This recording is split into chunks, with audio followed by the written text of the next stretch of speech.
estamos. Bueno, eso sí tenemos una comunión con Dios. Y luego quiero animarnos a cada uno a comenzar esa relación, o bien a refrescar y continuar esa comunión con Dios en una base diaria, como forma de rutina. Incluir nuestra relación, nuestra comunión con Dios como parte de nuestra rutina, de la cual a veces lo hemos olvidado. Ahora, para ayudarnos a lograr esto, vamos a ver 3 letreros en el camino que nos van a ayudar a regresar a tener esa comunión con Dios como debería de estar. El primer letrero, el primer punto en nuestro bosquejo es de que nosotros deberíamos de regresar a acordarnos de Dios. Deberíamos de acordarnos de Dios, pero ¿en qué manera? Alguien se pudiera preguntar. Bueno, acordarnos de Dios en cuanto a quién es Él, qué tan grande es Él, qué tanto le necesitamos. Ahora, es crucial que recordemos estas cosas, porque estas cosas, el saber esto, el recordar esto, el tenerlo presente en nuestra mente, nos trae humildad y nos ayuda a permanecer sometidos a Él y adorándole nada más a Él, y no adorando a los otros dioses que nos fabricamos con el dinero, el trabajo, la diversión, la fama, los logros. En Primera de Crónicas, voy a pedirles que me acompañen en cada una de estas citas leyendo conmigo. Ustedes ven con sus ojos estas citas. La primera de Crónicas 16, versículo 12. Ahí se nos recuerda que nos acordemos del Señor, que lo llevemos presente a Él. Primera de Crónicas 16, 12. Recordad las maravillas que Él ha hecho, sus prodigios y los juicios de su boca. Tremendos versículos. Nos llama a que recordemos las cosas que Dios ha hecho por nosotros, los prodigios que ha logrado en nuestras vidas, la transformación que ha traído a nuestra alma, las veces que nos ha levantado, que nos ha sanado, que nos ha ayudado, que nos ha sacado del hoyo de apuros. Y que recordemos los juicios de su boca, es decir, que recordemos su palabra, que no dejemos su palabra a un lado. Tantas veces nos olvidamos de leer la Biblia, de estar estudiando la Biblia. Ahora, es muy peligroso el no acordarnos de Dios, el no acordarnos de las grandes cosas que Él ha hecho, porque cuando hacemos eso, cuando nos olvidamos de la grandeza de Dios, de quién es y qué hace y qué ha hecho y qué puede hacer, lo que empieza a pasar es que perdemos el enfoque y empezamos a dar nuestra atención a otras cosas y ponemos a esas cosas en el lugar donde solamente Dios debe estar.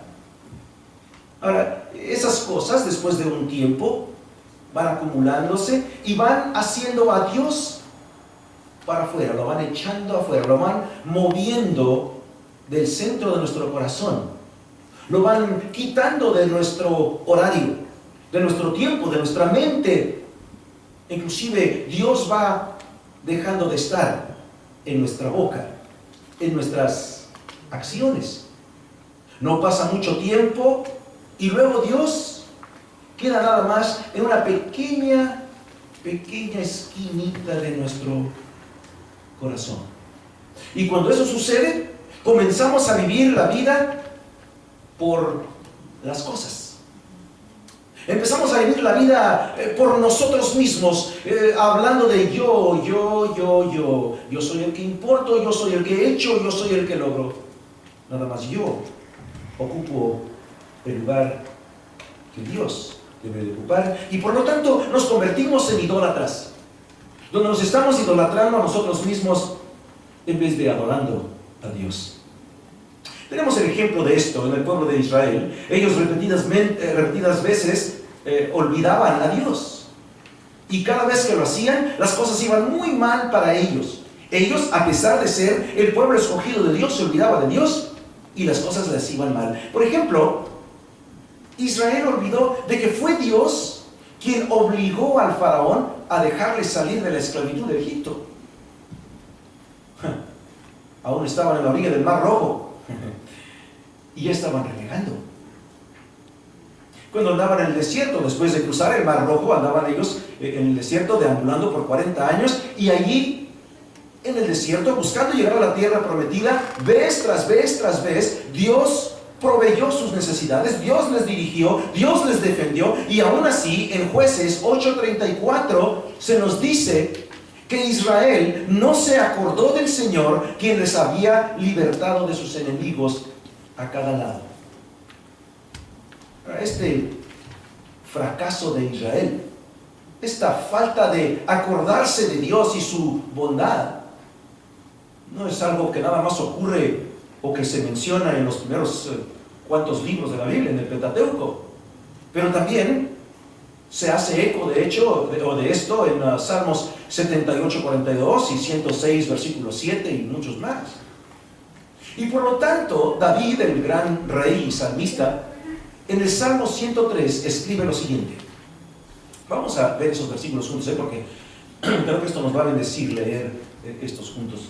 Salmo 103, versículos 1 y 2. Bendice, alma mía, al Señor, y bendiga todo mi ser su santo nombre. Bendice mi alma al Señor, y no olvides ninguno de sus beneficios. ¿Sí escucharon eso? David está diciendo que no debemos de olvidar sus beneficios. Es más, no, dice David, no olvides algunos, no olvides ninguno de sus beneficios. Así que, bueno, si vamos a no olvidarnos de los beneficios que nos da Dios, pues tendremos que saber cuáles son esos beneficios, ¿no? Para no olvidarlos. En los versículos 3 al 5, el salmista nos hace una lista de 6 beneficios. El primero se encuentra en el versículo 3 y dice: Él es el que perdona todas tus iniquidades.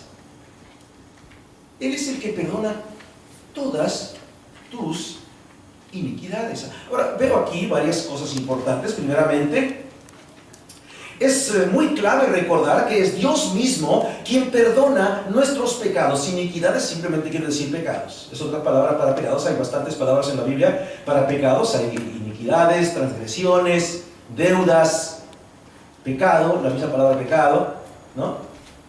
Pero Dios nos perdona todas nuestras iniquidades.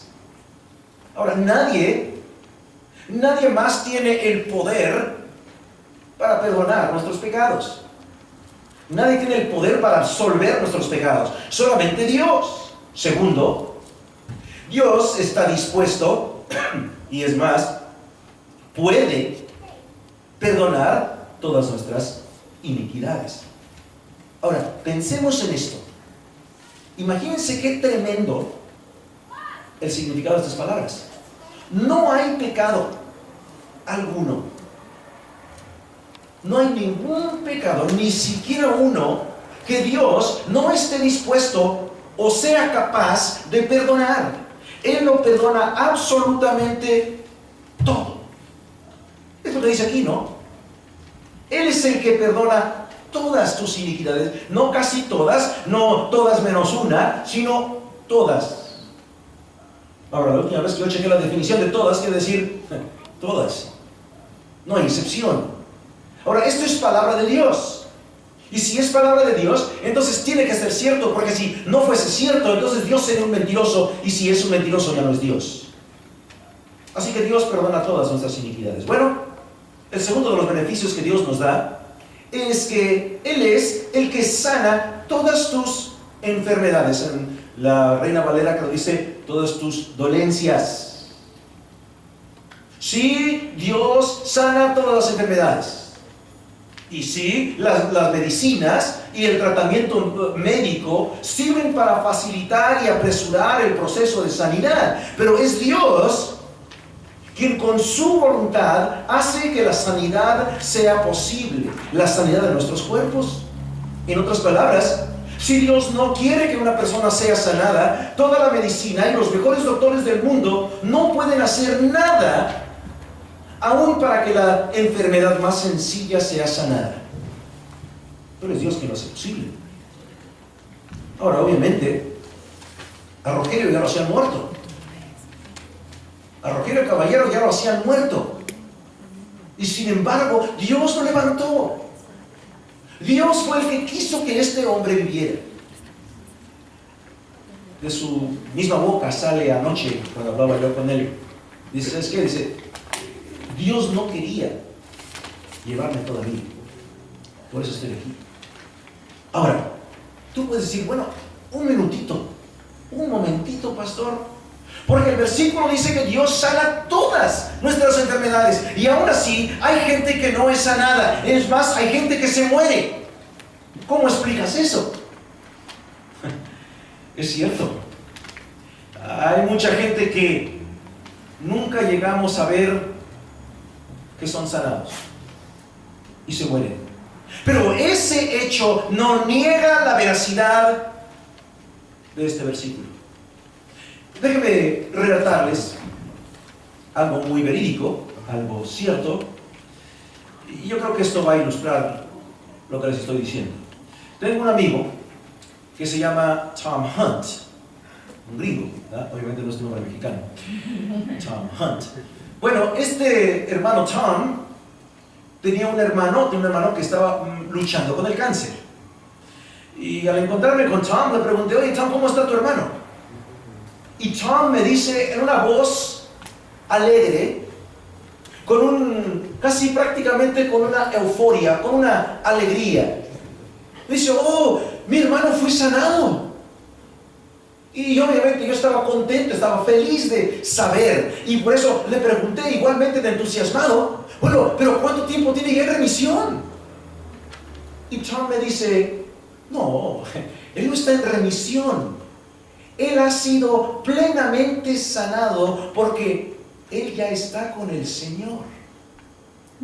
Miren, Dios nunca falla en ninguna de sus promesas. Así que, aunque sea en el presente, en la actualidad, o bien sea en el futuro, todos los enfermos, todos los discapacitados, todos van a ser sanados de todas sus enfermedades y discapacidades. Esta es una promesa que está hecha por Dios. Ahora, mantengan su lugar ahí en Salmo 103, no lo pierdan, porque quiero que vayamos en nuestras Biblias a Apocalipsis capítulo 21, para que leamos este versículo también juntos. Dice Apocalipsis, ese no debe de tardar mucho para llegar, porque es el último libro. Apocalipsis 21, versículo 4. Aquí está Juan hablando de Jesucristo. Miren lo que dice. Esto está tremendo, Él enjugará toda lágrima de sus ojos. Y ya no habrá muerte, ni habrá más duelo, ni clamor, ni dolor, porque las primeras cosas han pasado. Un día las enfermedades, las dolencias, todo habrá pasado. Y Dios nos hará nuevos otra vez, en cuerpos glorificados. Bueno, volvamos al Salmo 103. Aquí vemos un tercer beneficio que Dios nos da. Cosas que no debemos de olvidar, cosas que debemos de acordarnos a cada momento, para que no nos captemos, para que no nos enorgullezcamos y nos alejemos de Dios, haciendo nuestro corazón duro. Versículo 4. El que rescata de la fosa tu vida. Ahora, para diferentes personas, la fosa es diferente. O sea, cada quien tiene su propia fosa, ¿no?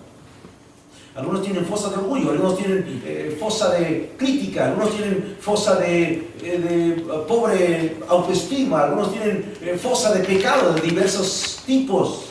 Pero cada quien tiene su fosa de depresión, su fosa de lo que sea. Pero cada uno de nosotros a veces tendemos a cavar nuestra propia fosa. Ahora es Dios quien nos levanta de nuestra fosa, quien nos levanta de las tristezas, quien nos levanta de la depresión. No hay persona, no hay cosa, no hay cambio, no hay medicamento alguno que puede producir la paz, la satisfacción, la dirección, la orden en nuestra vida, el gozo, la felicidad en la vida de nadie. Eso solamente proviene de Dios. Solamente Dios, y Dios solamente, puede sacarnos de la fosa y ayudarnos a caminar rectamente por el camino para no volver a caer en esa misma fosa o en otra. Ahora, como dije, no hay nada, no hay nadie, no hay medicamento que pueda ayudar a alguien a salir de una depresión.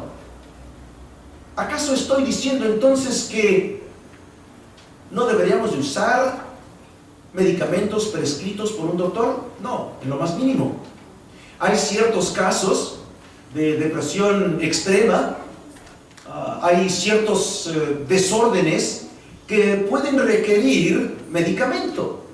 Y, por ejemplo, en el caso del diabético, los diabéticos muchas veces requieren insulina y tienen que tomarlo a diario. Sus pastillas, o bien inyectado en su cuerpo mediante una maquinita, tiene que estar recibiendo la insulina a diario. Y eso no es pecado, eso no es malo. Esa dependencia de la insulina, pues es algo necesario. ¿O qué tal el paciente cardíaco, el paciente que requiere algún tipo de adelgazante para la sangre, para poder estar bien? ¿O qué tal los epilépticos que tienen que tomar anticonvulsionantes? Entonces, a veces sí es necesario usar medicamentos. Hay gente que tiene ciertos imbalances químicos que alteran su comportamiento, y muchas veces mediante los medicamentos se puede ayudar a esas personas a controlar esas conductas antisociales. Pero aún así, la relación con Jesucristo es el único remedio a una enfermedad, a un problema que nada ni nadie puede resolver más que Jesús. Y ese es el problema del pecado.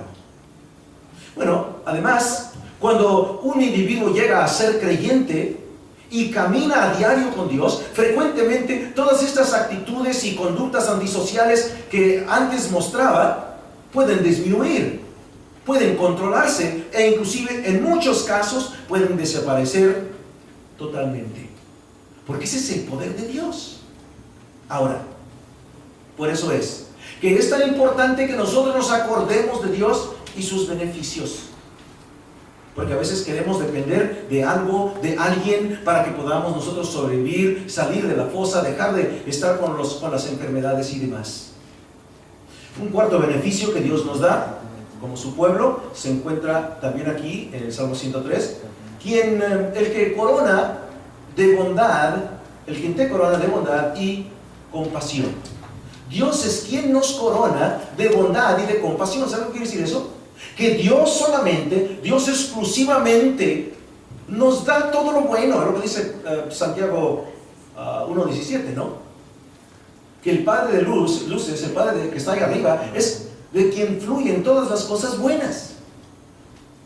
Ahora, las emociones humanas, los sentimientos humanos son volátiles, cambian, y por lo tanto no son dignos de confianza.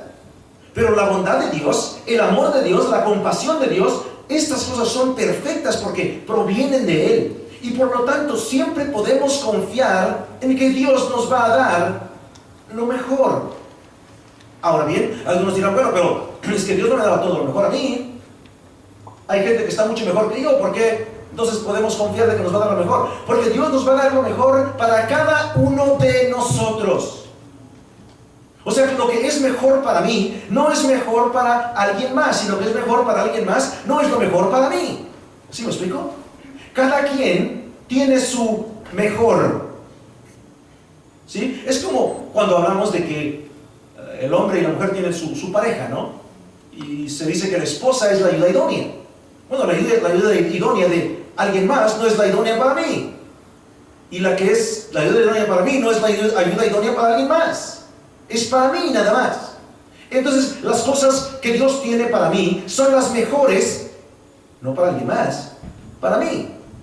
Así que no tenemos por qué comparar lo que otra gente tiene o no tiene y decir, bueno, entonces Dios no juega bien, o sea, no es, Dios es un Dios parcial. No, no es así. Es que simplemente las cosas que tenemos, las cosas que nosotros no tenemos, son exactamente lo que Dios quiere que tengamos o no tengamos. Ahora, puesto que Dios es un Dios perfecto, puesto que Dios es un Dios compasivo, un Dios de toda bondad, por eso es que Dios nos da lo que Él nos da. Y por eso es que Dios nos perdona nuestros pecados. Y por eso es que Dios oye nuestro clamor a Él. Quiero hacer hincapié en algo muy importante. El hecho de que Dios es un Dios de bondad y de compasión no puede ser más fuertemente mostrado en el hecho de que Dios nos perdona nuestras iniquidades. Ese perdón que Dios nos da, nadie más nos lo pudiera dar. La salvación que Dios nos da por gracia, nadie más nos la podría otorgar. Y por lo tanto, cuando nosotros tenemos eso, lo tenemos todo. Porque si no tenemos perdón de Dios, si no tenemos salvación de Dios, que Él nos da por su bondad y por su compasión y por su gracia, todos iríamos al infierno. Pero no, Dios es un Dios de toda bondad, de toda compasión, y nos da perdón de todos nuestros pecados, nos salva, y luego, aun cuando somos cristianos y hacemos lo que se nos viene en gana y no hacemos lo que Él nos pide, aún así, cuando clamamos a Él, Él nos perdona, porque su bondad y su compasión son sin límite. Por eso es necesario que nosotros nos acordemos y que no olvidemos ninguno de estos beneficios, para que así siempre estemos viviendo en agradecimiento, siguiéndolo a Él con todo nuestro corazón. El quinto beneficio que Dios nos da como creyentes lo vemos en el versículo 5, una vez más, el Salmo 103. El que colma de bienes tus años. El que colma de bienes tus años. Dios colma de bienes de tus años. Bueno, estamos diciendo, oye, pero si yo estoy más pobre que nada, ¿no? ¿Cuáles bienes, oye? Es que no estamos hablando simplemente de bienes económicos, no estamos hablando de dinero, no estamos hablando de casas, estamos hablando de todos los bienes que tenemos a nuestro derredor. El poder levantarnos en este día y no estar conectado a tubos y jeringas y mascarillas para respirar, nos significa que Dios nos está dando bienes. Dios nos está dando bienes. Los hijos que Dios nos ha dado son los bienes que Dios nos ha dado. Después de todo, Salmo 123 nos dice que los hijos son un ¿qué? Un don del Señor, son un regalo de Dios. Así que Dios nos colma de bienes. ¿Acaso no tenemos zapatos que calzar? ¿No tenemos ropa que ponernos? ¿No tenemos comida que comer? ¿No tenemos carros en que viajar? ¿No tenemos casas en donde dormir? ¿Cobijas con que taparnos? ¿No tenemos teléfonos con que comunicarnos? Todas esas cosas son los bienes que Dios nos da. Nadie se puede quejar de que Dios no le ha dado los bienes que necesita. Frecuentemente la gente se torna jactanciosa, se torna presumida, orgullosa en cuanto a sus logros, sus posesiones, sus posiciones en el trabajo, quizá la manera en que se ve.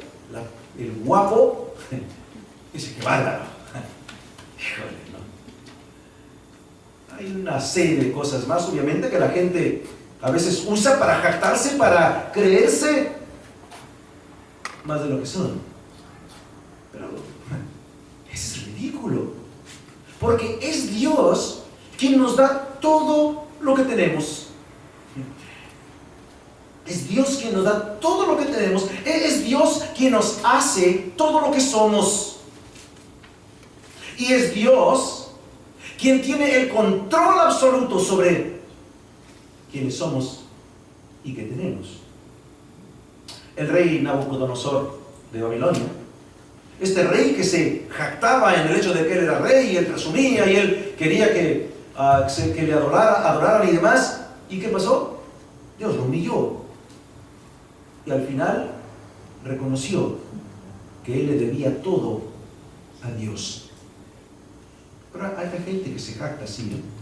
aún entre el pueblo cristiano, gente que se da su, bueno, diríamos ahí comúnmente, ¿no? Callejeramente, gente que se da su paquete. Dicen los muchachos que piensan que son all that. El sexto beneficio que nos da aquí el Salmo 103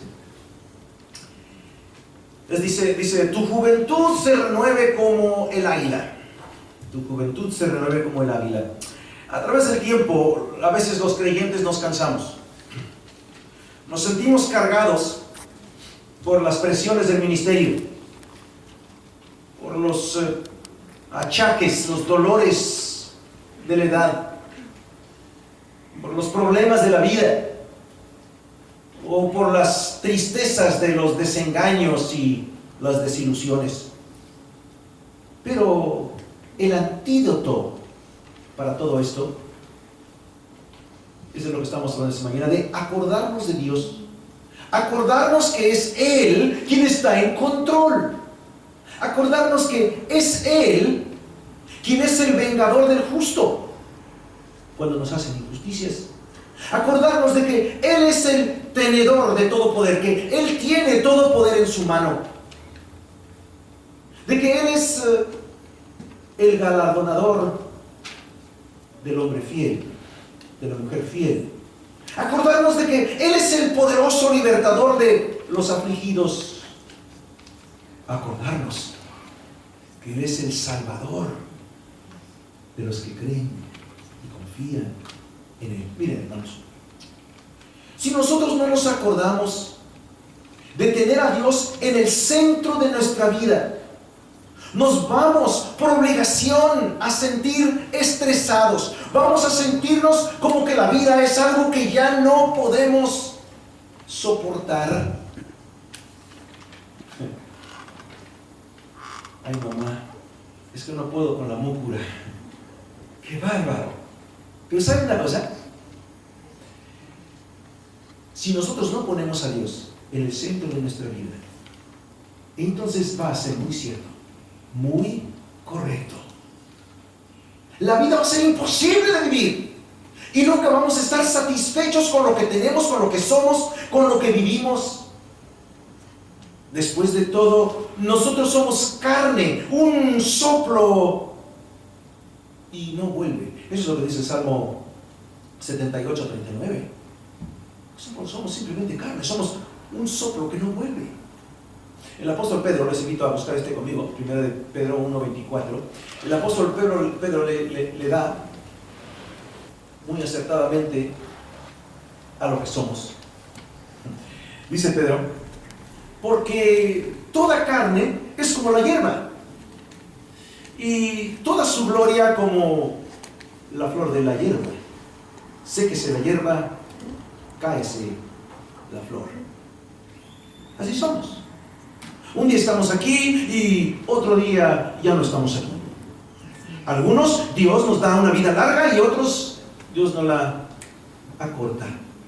En algunos casos niños mueren inclusive antes de nacer, mueren en el vientre de su madre, y otros viven más de 100 años. Pero a unos que viven 100 años o 120 años, ¿qué es eso a la luz de la eternidad?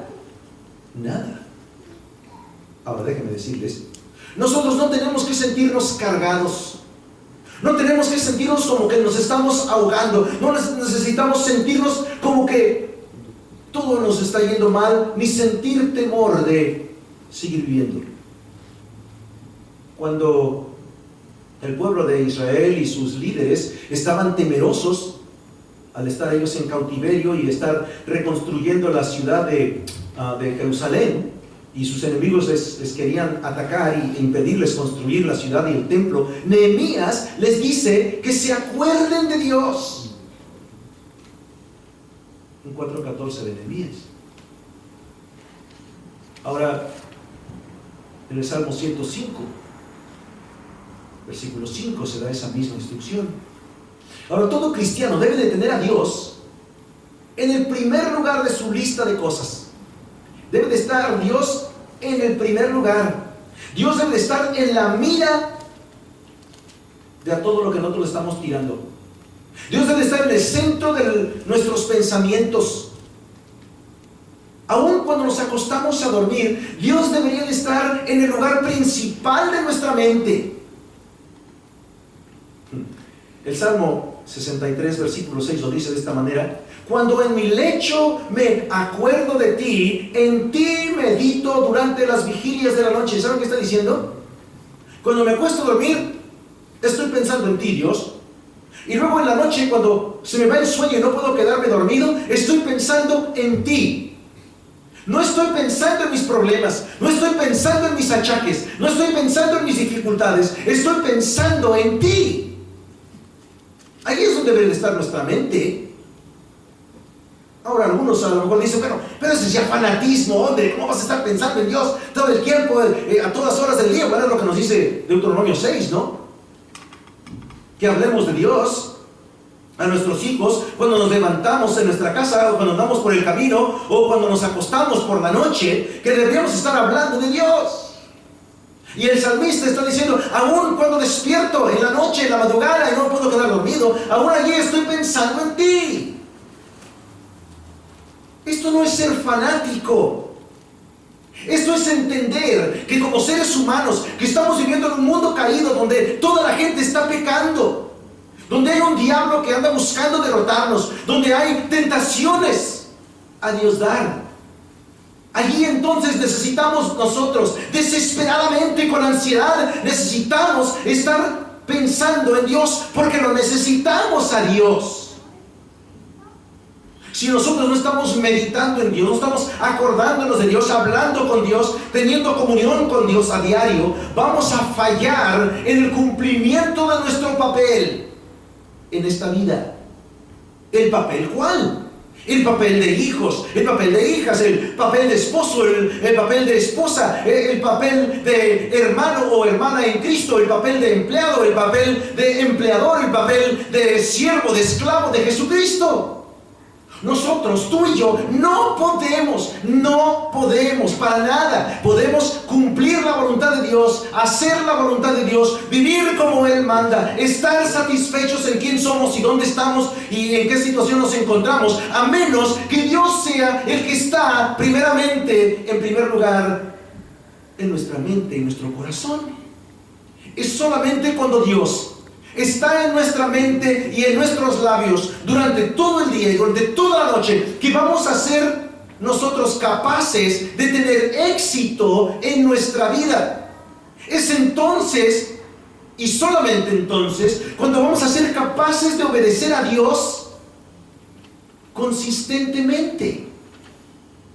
Porque si jugamos a la iglesita, si jugamos al cristianito, en un momento obedeciendo y en otro momento haciendo lo que se nos pega la gana, entonces lo que empieza a suceder es que empezamos a hacer a Dios a un lado en nuestro corazón, a moverlo del centro hacia un rinconcito donde Él ya no tiene influencia ni dirección sobre nuestra vida. Ahora David lo expresa de esta manera en el Salmo 119, versículo 55. Dice así: por la noche me acuerdo de tu nombre, oh Señor.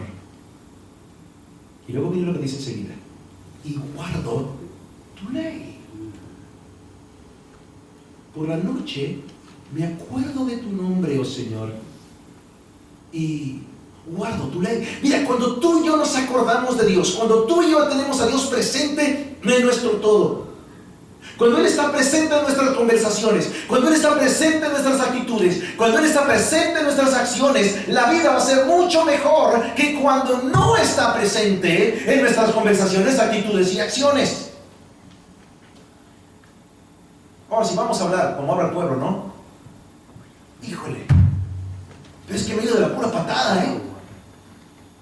Yo entiendo, pero si pones a Dios, aunque te vaya de la patada va a ser más fácil, más soportable, que si no tienes a Dios en el centro de tu corazón y de tu mente y de tus palabras y tus acciones y de tus actitudes.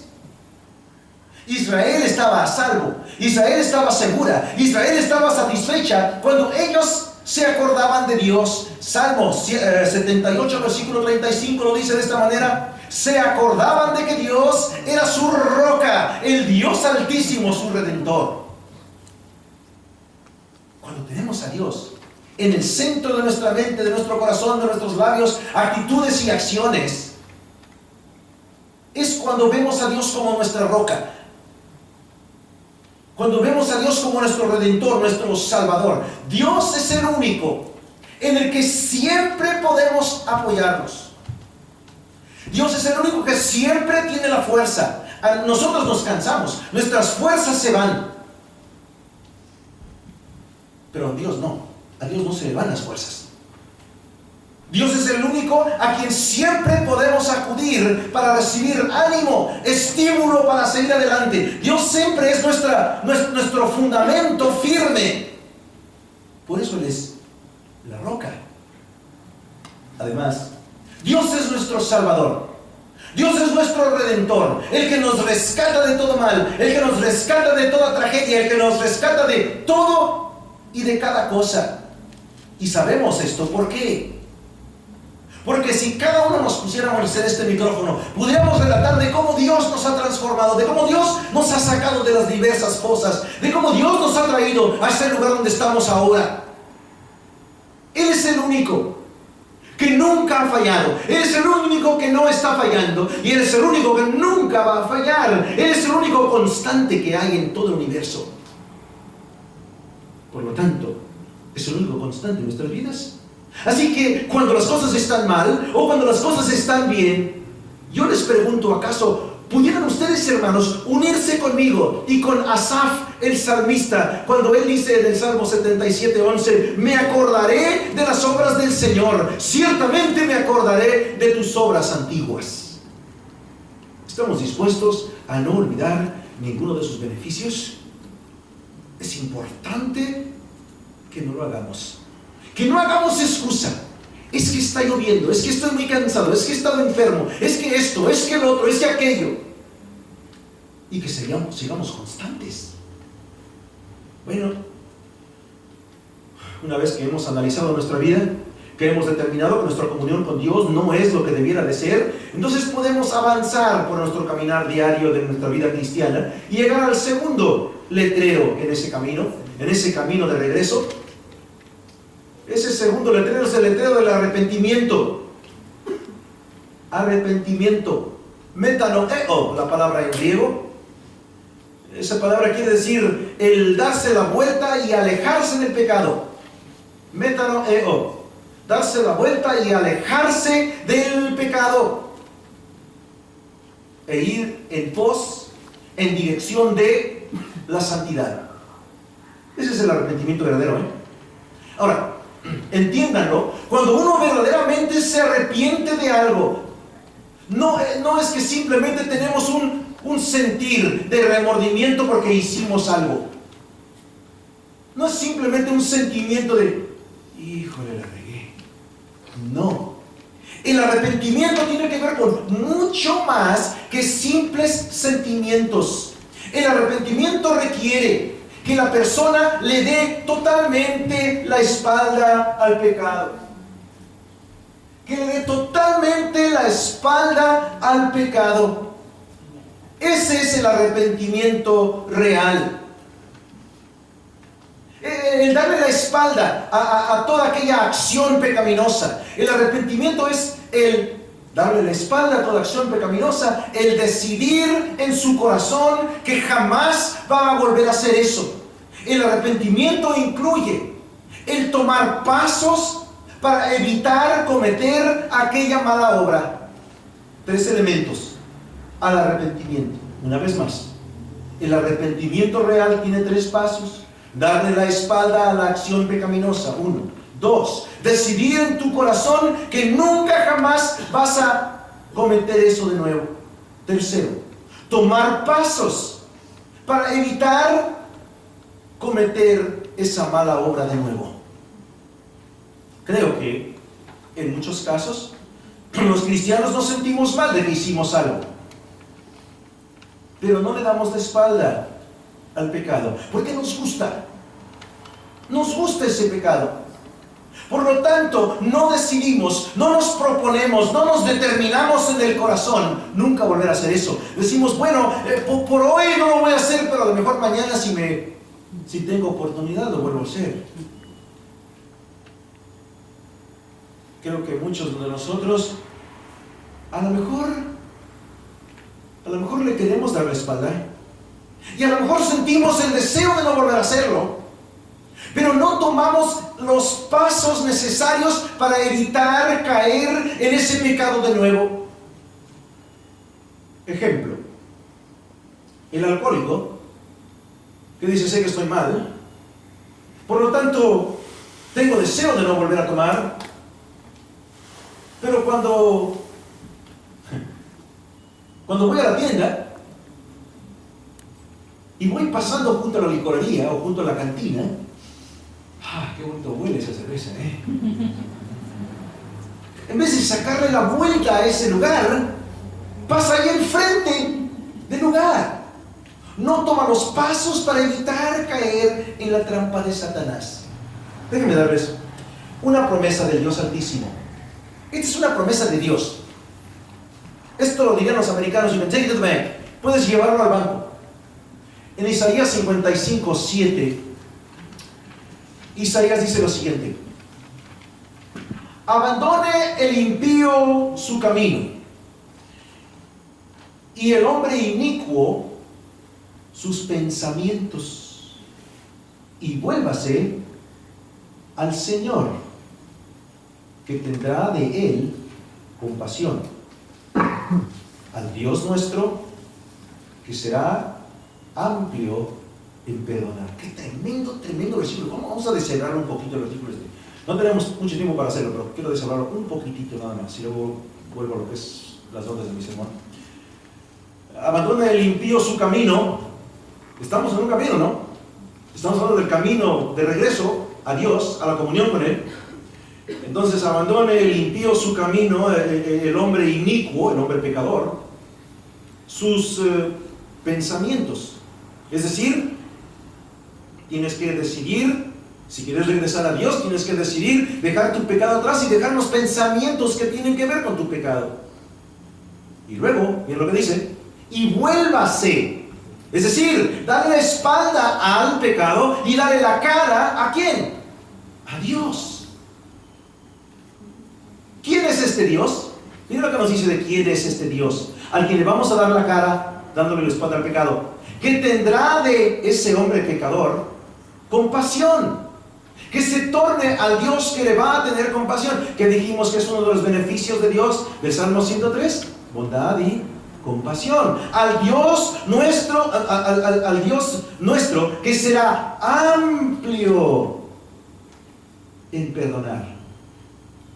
Amplio en perdonar. Fantástico, increíble. Cuando alguien se arrepiente y regresa a Él, entonces Dios se va a acordar de su pacto, de su nuevo pacto que Él tiene con esa persona, ese pacto de salvación, donde Dios ha dicho, ellos serán mis hijos y yo seré su Dios. Y bueno, dice textualmente, ellos serán mis hijos y yo seré su padre. Cuando Israel estaba cautiva en Egipto, ellos clamaron al Señor, ellos se acordaron de Él y Él les rescató. Salmo 106, versículo 45. Y por amor a ellos se acordó de su pacto y se arrepintió conforme a la grandeza de su misericordia. Ese es Dios. Miren, nosotros no tenemos a un Dios enojado, iracundo, vengativo de la gente que es su pueblo, de la gente que es su gente, de sus hijos. Dios es un Dios compasivo, un Padre amoroso. A propósito, Israel repetidamente ofendía a Dios. ¿Y saben qué? Nosotros, tú y yo no sé ustedes, pero yo constantemente estoy ofendiendo a Dios. E igual a Israel, tú y yo podemos arrepentirnos y regresar a Él. Así que el arrepentimiento no es algo que ocurre nada más una vez. El arrepentimiento es algo que sigue. Es más, cuando aparece la palabra arrepentimiento en el Nuevo Testamento, aparece en una forma en la gramática que nos da a entender de que es algo en el presente y continuo. Es una acción presente y continua. O sea, es arrepentirse y arrepentirse y arrepentirse. Da la idea de estarse arrepintiendo. No arrepintió en el pasado, sino arrepintiéndose. Actualmente, hoy, mañana y por siempre, todos los días, nosotros debemos de arrepentirnos por nuestro pecado, proponernos en nuestros corazones nunca cometer ese pecado y luego tomar los pasos necesarios para evitar caer en la trampa de esa tentación. Por eso es que Cristo dice: mas líbranos de todo mal, líbranos de las tentaciones. Otra cosa que hay que tener en mente es esto: si es una nación entera o bien un individuo, Dios siempre va a escuchar al pecador que está sinceramente arrepentido. Cuando Jonás trataba de escaparse de Dios, porque no quería obedecer el mandato de Dios de ir y predicarles a los de Nínive, Dios causó una tremenda tormenta que surgiera en el mar. Y Jonás sabía que era por causa de él. Y él pide ser echado al mar para que los demás en ese barco no perecieran ahogados por la tormenta. Al caer él en el agua, de pronto es tragado por un enorme pez. Y al estar Jonás en esa tumba acuosa, bueno, al menos él lo veía como una tumba acuosa, que ya iba a ser el único lugar donde él iba a quedar ahogado, Jonás se arrepiente, le pide perdón a Dios. ¿Y qué sucedió? Dios le escuchó. Dios le sacó, hizo que ese pez vomitara a Jonás. Así de pecador era este tipo, que ni siquiera el pescado lo toleraba. Imagínense, le dio indigestión ese pez. Bueno, escuchen las palabras del mismo Jonás lo que sucedió. Dice en Jonás capítulo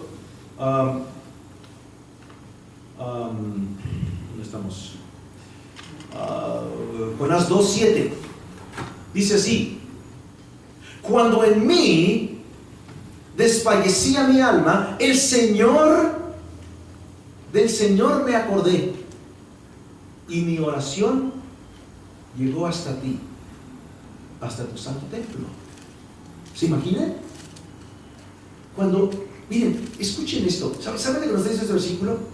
Este versículo nos dice que cuando una persona se arrepiente de corazón, le pide perdón a Dios, en ese mismo momento Dios le escucha. En ese mismo momento Dios le perdona. En ese preciso momento la relación, la comunión con Dios, más bien, la comunión con Dios se restaura. No hay un espérate, no hay un déjame ver a ver si es cierto, no hay un déjame un tiempo para probar si de veras estás arrepentido. No hay eso. Cuando tú te arrepientes, cuando yo me arrepiento, cuando nos arrepentimos de nuestro pecado, de nuestro mal, en ese mismo momento Dios nos perdona. Ahora, nosotros los seres humanos no somos así. No, nosotros los seres humanos decimos: ¿sabes qué? No, ya mereciste una vez, ya mereciste dos, ya es que tres, ya no, ya estuvo. Pero Dios dice: no. Todas las veces que nosotros ofendemos a Dios, Dios está allí presto para escuchar, presto para perdonar. Por eso, no nos dé temor fallar, no nos dé temor seguir en este camino, porque Dios siempre está allí. Dios no es como nosotros. Una vez que nosotros nos hemos sinceramente arrepentido, Dios nos restaura comunión con Él. Y luego nosotros debemos tomar el tercer paso. Aquí llegamos al tercer letrero en nuestro camino de regreso. Primeramente, acordarnos de Dios. Segundo, arrepentirnos sinceramente de corazón. Y luego, tercero, regresar a Él. Regresar a Dios. acercarnos a Él. Acercarnos a Él. Después de todo, ya le dimos la espalda al pecado. Ya nos encaramos cara a cara con Dios. Ahora nos acercamos. Como dicen Hebreos, nos acercamos al trono de gracia.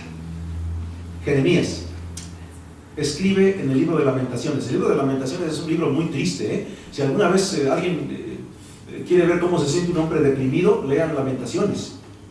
En Lamentaciones 3:40 dice Jeremías lo siguiente. Perdón, Ezequiel. Jeremías. Dice así: examinemos nuestros caminos y escudriñémoslos y volvamos al Señor. ¿Sí? Examinemos nuestros caminos y luego, ¿qué vamos a hacer? Escudriñarlos. Y luego, ¿qué vamos a hacer? Volvernos al Señor, acercarnos a Dios. Primero te acuerdas de Dios, analizas tu vida, te arrepientes y luego te acercas a Dios. Tantas veces cuando los creyentes vienen a Dios, vienen con mucha vergüenza, vienen con mucha tristeza por su pecado, le piden perdón a Dios, pero puesto que ven a Dios como si fuese un hombre, ven a Dios con los sentimientos, con los pensamientos del hombre pecaminoso, en vez de verlo como lo que es, Dios, piensan que es imposible que Dios les pueda perdonar sus pecados.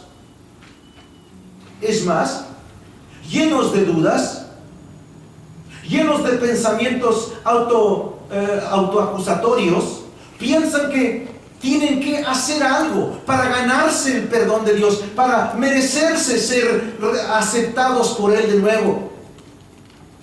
Y por lo tanto, en vez de comenzar a servir a Dios de inmediato, desperdician su tiempo sintiendo autolástima por sí mismos y como resultado no hacen nada para Dios. Era una costumbre judía el rasgarse la ropa cuando algo terrible pasara, ya fuera algo triste, alguna abominación, algún pecado, algo malo. Los judíos se rompían la ropa. Pero quiero que ustedes vayan conmigo al libro de Joel, un libro chiquitito, este libro, pero el libro de Joel, capítulo 2. Quiero que vean ustedes las palabras de Dios. Para toda la gente que se siente como que no se merece el perdón de Dios, como que Dios no le puede perdonar, como que no puede regresar, como que no tiene cara, vaya, para regresar a Dios. Miren lo que Dios nos dice a ti y a mí. A todo creyente, Dios nos dice en Joel capítulo 2, versículo 13. Oh, preciosas palabras. Rasgad vuestro corazón y no vuestros vestidos. Volved, esta palabra es preciosa, ahora al Señor vuestro Dios. ¿Por qué?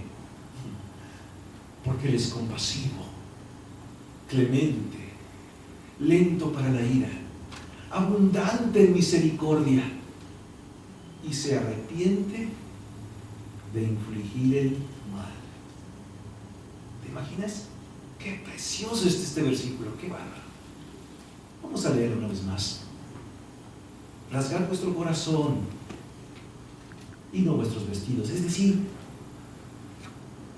que se rompa tu corazón por el pecado, pero también que se rompa tu corazón por Dios, al entender su santidad, al entender que Él es tan bueno contigo y te ha dado tantas cosas y mira cómo lo has tratado. Y luego, ¿cómo dice?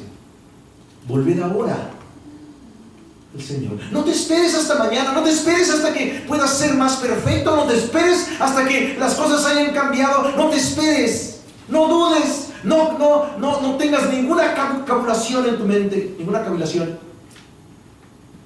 Regresa ahora al Señor. ¿Quién es este Señor? Ni más ni menos, vuestro Dios. Por eso es que tenemos que regresar ahora, porque Él es nuestro Dios. Y si Él es nuestro Dios, nosotros somos sus hijos. Y Él quiere que tú y yo estemos bien con Él, que tengamos buena comunión con Él. ¿Y por qué regresamos a Dios? ¿Porque si no nos va a poner una tunda? No.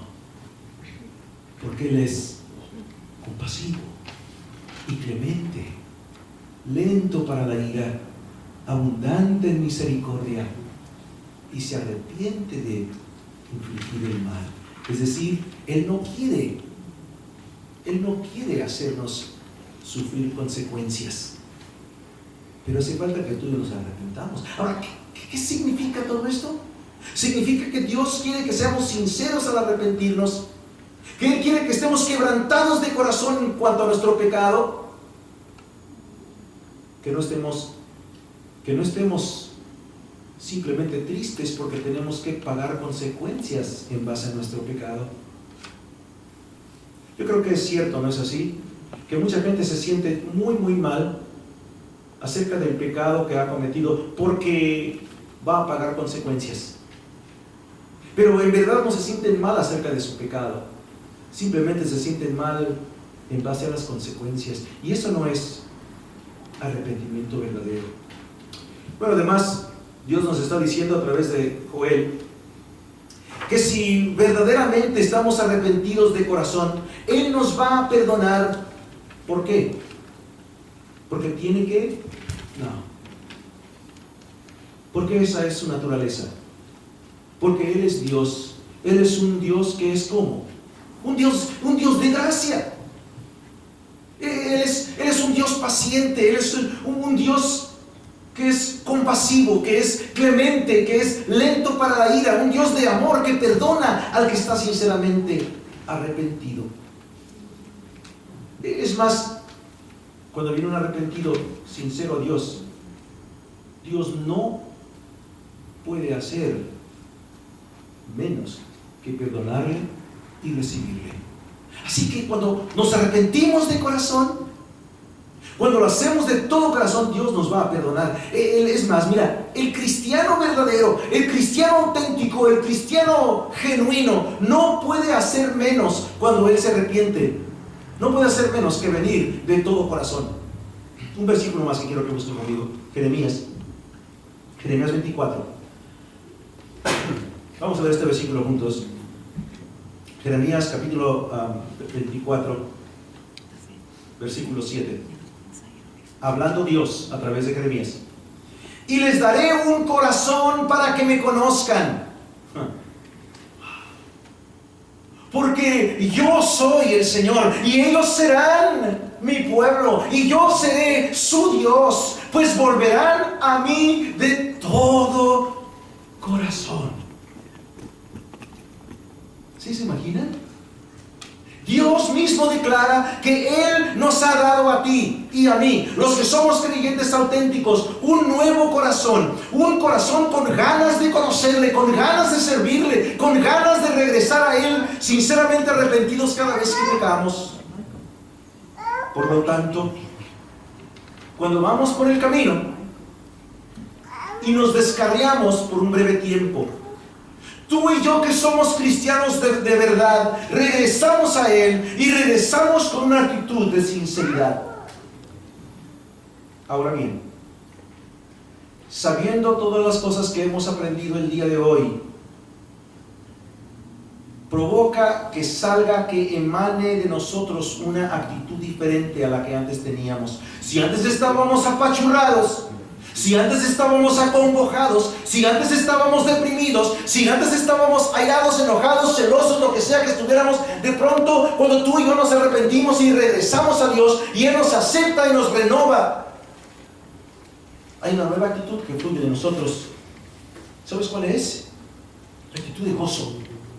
Actitud de gozo, ¿por qué? Actitud de gozo porque Él nos ha salvado del infierno, porque nos preserva de ir al infierno y porque Él está dispuesto a todo momento a perdonarnos y a aceptarnos de nuevo, a pesar de que vez tras vez tras vez le ofendemos. ¿Todo por qué? Porque es un Dios compasivo, amoroso, lleno de misericordia, lento para la ira y que no quiere infligir el mal. Bueno, les mentí, no a propósito, inocentemente, pero en Isaías 51:11 hay un versículo que está tremendo y que tú debes de ver con tus ojos. Isaías 51:11. Los rescatados del Señor volverán. ¿Quiénes son los rescatados del Señor? Los cristianos, la gente que cree en Él. ¿Los rescatados de dónde? Del infierno. Los rescatados del Señor volverán, entrarán en Sión con gritos de júbilo, con alegría eterna sobre sus cabezas. Gozo y alegría alcanzarán y huirán la tristeza y el gemido. Tremendo. Ahora, obviamente, esto está hablando de Israel. Pero la realidad de estas palabras, el principio, las verdades tras estas palabras, aún son aplicables a los creyentes. ¿Por qué? Porque cuando tú y yo venimos a Cristo, recibimos a Dios en nuestra vida, en la persona del Espíritu Santo, y parte de la llegada del Espíritu Santo a nuestra vida incluye el que Él nos da el fruto del Espíritu, de Gálatas 5. Y la segunda cosa que se menciona como el fruto del Espíritu es el gozo. Gozo. Hermanos, yo lo que quiero es que cada uno de ustedes tenga gozo en su vida. No estoy hablando de euforia, no estoy hablando de felicidad, de un tipo de... No, estoy hablando de gozo interno. Miren, el gozo no es felicidad. El gozo no es la emoción de estar contentos, del jiji, el jajaja. El gozo es algo que viene del Espíritu. Es alegría espiritual, no emocional. Por lo tanto, un creyente verdadero, aun cuando está pasando por problemas, puede tener gozo aun cuando no esté muy feliz. Cuando Rogelio debatía entre la vida y la muerte, su esposa Julieta estaba llena de gozo. Obviamente estaba triste, estaba infeliz emocionalmente, preocupada por su marido. Pero en su corazón había gozo, porque eso viene del Espíritu de Dios. Y después vino la felicidad cuando su esposo se recupera del coma y empieza a moverse y empieza a poder levantarse y empieza a poder caminar. Y sé que cada día va a ser un día de nuevas felicidades para esa hermana en Cristo. Pero ese gozo solamente lo podemos tener. Esa satisfacción de estar vivos y de vivir y de servir a Dios y de amar a Dios solamente puede venir cuando tú y yo nos arrepentimos de corazón y venimos a Él de corazón. Le pedimos perdón, regresamos a Él y empezamos a hacer lo que Él manda. Ahora, una vez que nos acordamos de nuestro Dios, una vez que nos acordamos de lo que Él significa para nosotros, una vez que nos arrepentimos y una vez que nos acercamos a Él, entonces podemos empezar a hacer lo que Él quiere que hagamos. La pregunta es, bueno, ¿qué es lo que Dios quiere que haga? ¿Cuál es la voluntad de Dios para mi vida? Pues ciertamente parte de la voluntad de Dios para tu vida como cristiano es que te arrepientas y vuelvas a Él y le sirvas. Pero para saber más en detalle lo que tienes que hacer, tienes que volver la semana que viene. ¿Okay? Vamos a ver en este momento. Dios precioso y maravilloso, me siento en verdad privilegiado, honrado de predicar tu palabra, de abrir las páginas de tu Biblia y hablarle a tus hijos. ¿Por qué me bendices a mí dándome ese privilegio? Yo no lo sé. Pero lo que sí sé es que me encanta. Llena mi ser. Llena mi ser servirte, llena mi ser amarte, llena mi ser servir a tu pueblo. Te doy gracias, Dios mío, porque tú diste a bien salvar mi alma y llamarme al ministerio, sacarme de los negocios y de leyes y cosas así, y traerme a ti para enseñar tu ley. Te doy gracias por ello. Señor, mi alma te bendice por cada uno de los que están presentes. Y sé que entre los que estamos hay algunos que están pasando por momentos difíciles. Quiero pedirte por ellos. Dios, toca sus vidas. Toca sus corazones, Dios mío. Ayúdales a saber que tú eres un Dios compasivo, que tú eres un Dios perdonador, que tú eres un Dios que siempre nos recibe. Señor, te alabamos, bendecimos tu nombre. Ponemos a cada uno de los que estamos aquí en este momento, en este lugar, en tus manos. Pedimos que nos ayudes a poner nuestros ojos en ti. Que podamos